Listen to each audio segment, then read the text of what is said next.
O que você mudaria na sua vida se você tivesse oportunidade para isso? Se por algum motivo Deus aparecesse para você e falasse assim, ó: "Ei, estou te dando uma oportunidade de você mudar, corrigir, tomar uma escolha diferente sobre alguma coisa da sua vida", o que você mudaria? Qual decisão que você tomou que hoje, olhando para trás, você pensa: "Olha, se eu pudesse, faria diferente"? Todos nós temos alguma coisa que gostaríamos de ter nos posicionado diferente, ou uma escolha que a gente gostaria de ter dito que sim, que a gente falou que não, ou vice-versa, ou algo que a gente gostaria de ter aproveitado melhor, a gente não aproveitou. Todos nós tomamos decisões e todos nós já tomamos algum tipo de decisão no qual nos arrependemos. Isso faz parte da vida. E esse vídeo aqui é sobre como tomar decisões difíceis e importantes usando a fé, usando a palavra de Deus como base.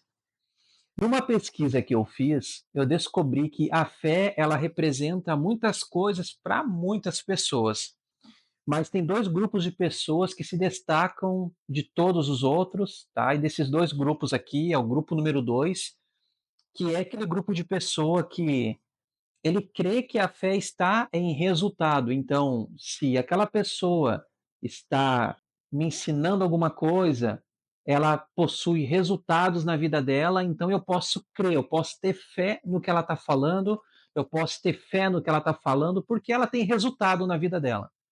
Então, esse grupo número 2 ele atrela a fé, a confiança, né, a credibilidade no resultado. Então, ela busca tudo que possui resultado para que ela possa ter como uma verdade na vida dela. E o grupo número 1, que é o grupo onde está a maioria das pessoas, crê na fé como uma espécie de um pensamento positivo, mas é um pensamento positivo assim que ele se sobressai sobre todas as coisas. Não existe a possibilidade daquilo dar certo, mas ela crê que por algum motivo vai dar. Ela crê que aquilo vai dar certo no final. Mas para a gente iniciar aqui falando sobre como tomar a decisão difícil e uma decisão importante baseados na fé, a gente tem que entender primeiro o que é a fé. E para a gente bater o martelo sobre isso, e eu não correr o risco de ficar filosofando muito sobre o que é fé, e a gente não chegar a lugar nenhum, eu já vou de início bater o martelo aqui dizendo que fé é a total confiança em Deus. Isso é fé. Biblicamente, isso é fé. A gente encontra muitos versículos falando sobre fé, mas se eu pudesse resumir o que é a fé na sua totalidade, a fé é a total, total confiança em Deus. Isso é a fé bíblica.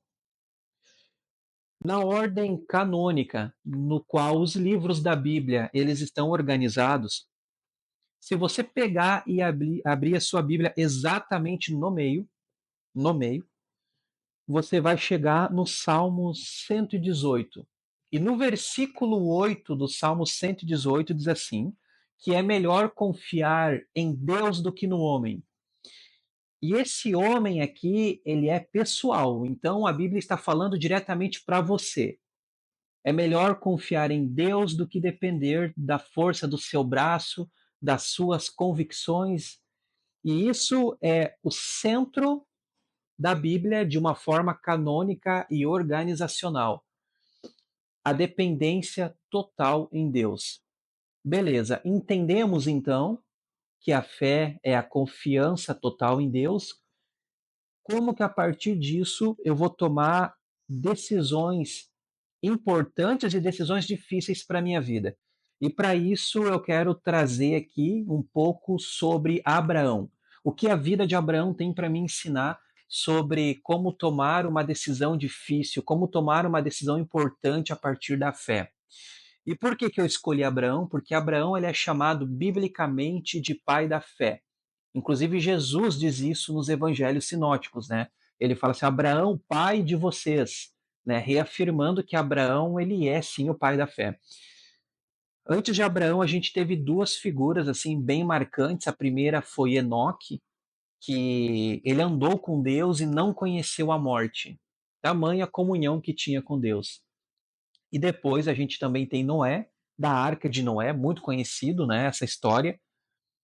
Alguns estudiosos da Bíblia, né, principalmente arqueólogos, eles afirmam que até Noé havia uma grande possibilidade do povo nem conhecer o que era chuva, que dificulta mais ainda essa ação de fé que Noé teve, porque teve que construir uma arca sem nunca ter visto a chuva. Mas o que eu quero dizer com tudo isso é que não tem como dizer que pessoas como Enoque, pessoas como Noé não tiveram fé, eles tiveram uma grande fé. Por que que Abraão ele recebe o título de pai da fé? Então, a vida de Abraão fala, a vida de Abraão nos ensina, e eu quero expor alguns pontos aqui bem importantes da vida dele, tá? Te aconselho que você busque a conhecer um pouco sobre a vida de Abraão, de preferência, leia toda a história. Ela não é uma história muito grande, ela começa em Gênesis capítulo 12 e vai até o 24, 25 ali mais ou menos. Mas alguns tópicos importantes da vida de Abraão é o chamado que ele recebe de Deus logo no início. Abraão recebe um chamado de Deus que ele deveria então sair da terra onde ele estava, da casa do pai dele, da parentela e ir para um lugar que Deus no caminho iria mostrar. Esse é o primeiro ponto da vida de Abraão que me chama muita atenção. Abraão então segue nessa peregrinação, cometendo alguns erros, mas também alguns acertos. E o segundo ponto que eu vou falar aqui da vida de Abraão é sobre 2 erros que ele comete, que é negar a esposa como esposa. Ele, por medo de ser morto, porque a esposa dele, a Sara, era muito bonita, ele diz que a esposa não era esposa, era apenas a irmã. Estudando um pouco da história, a gente vê que isso não era uma mentira, ela era uma irmã de segundo grau, mas ela era esposa e ele mente por medo. E isso acontece 2 vezes na vida de Abraão, me mostrando um tipo de padrão de comportamento dele aqui. E esse vai ser o segundo ponto que a gente vai falar. E o terceiro ponto, então, é que Deus ele vem reafirmando algumas promessas para Abraão. E a principal delas é que de Abraão sairia uma grande descendência, onde teria uma aliança com Deus a partir de Abraão. Deus usa alguns exemplos para ilustrar, falando que Abraão poderia olhar para as estrelas e tentar contar as estrelas. Assim seria a descendência tão numerosa. Deus também fala que ele poderia olhar e tentar contar os grãos de areia da praia, que assim seria a descendência de tão numerosa. Mas só no chamado de Abraão, Abraão já tinha 75 anos. E essa promessa demora para se cumprir, demora para se cumprir. E Abraão comete alguns equívocos aí, acaba gerando um filho, né, que é Ismael, e isso dá uma dor de cabeça para Abraão muito grande. Mas a promessa de Deus se cumpre. Abraão tem um filho com 100 anos de idade, Sara, sua esposa, com 90, e Deus acaba honrando parte dessa promessa, porque o que que Abraão dizia, né? Deus, você está me dizendo que a minha descendência, mas eu nem filho tenho, e já estou velho para ter um filho. Então, o terceiro ponto é, quando Deus, pela graça de Deus, Abraão consegue então ter um filho que é o Isaac, com 100 anos de idade, Deus acaba pedindo como sacrifício esse filho. Então, são os 3 pontos que a gente vai trabalhar aqui. Primeiro, o chamado de Abraão. O segundo, um padrão comportamental que ele tem, que faz ele mentir 2 vezes por medo. E o terceiro, o sacrifício que ele faz em prol de provar para Deus a confiança e o amor que ele tinha em Deus. Esse é o primeiro vídeo. Desse vídeo aqui vai sair mais uns 2 ou 3 vídeos falando sobre o mesmo assunto, que é para esse vídeo aqui não ficar muito extenso. Então acompanhe agora no vídeo número 2, que a gente vai dar início então o primeiro ponto da vida de Abraão e o que ele nos ensina sobre decisões importantes e decisões difíceis usando a fé como base.